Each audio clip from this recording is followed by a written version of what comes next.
শ্রীকৃষ্ণের সঙ্গে দেখা করতে নিধিবনে লুকিয়ে অপেক্ষা করছিলেন এক ভক্ত। গভীর রাতে অন্ধকারের মধ্যে বনের ভেতর তিনি কি সত্যি শ্রীকৃষ্ণের দেখা পেয়েছিলেন? সাক্ষাতের পর ঠিক কী বা হয়েছিল? ভগবান কি বলেছিলেন তার ভক্তকে? এই সমস্ত প্রশ্নের উত্তর থাকছে আদিকথার আজকের এই পর্বে।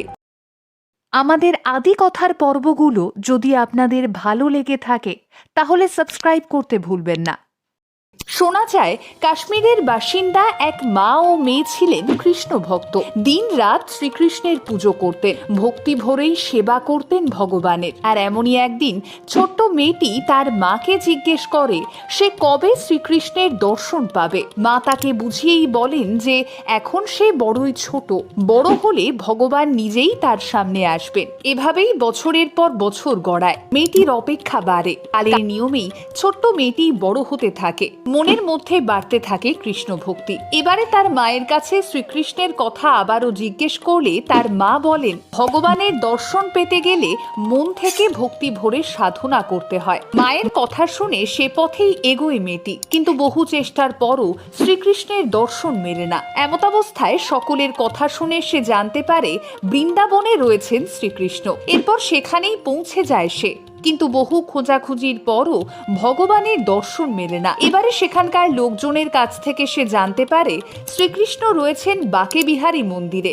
আর সময় নষ্ট না করে তৎক্ষণাৎ সে পৌঁছে যায় সেই মন্দিরে। এক বুক কৌতূহল নিয়ে বাকে বিহারীর মন্দিরে খুঁজতে থাকে শ্রীকৃষ্ণকে। মন্দিরের পুরোহিত বিগ্রহ দেখিয়েই তাকে বলে ইনি হলেন শ্রীকৃষ্ণ। নিরাশ হয়ে মেয়েটি যখন সেখান থেকে ফিরবে বলে ভাবছে, তখন সেখানে উপস্থিত এক ব্যক্তি তাকে বলে যে নিধিবনে গেলেই দর্শন মিলবে শ্রীকৃষ্ণের।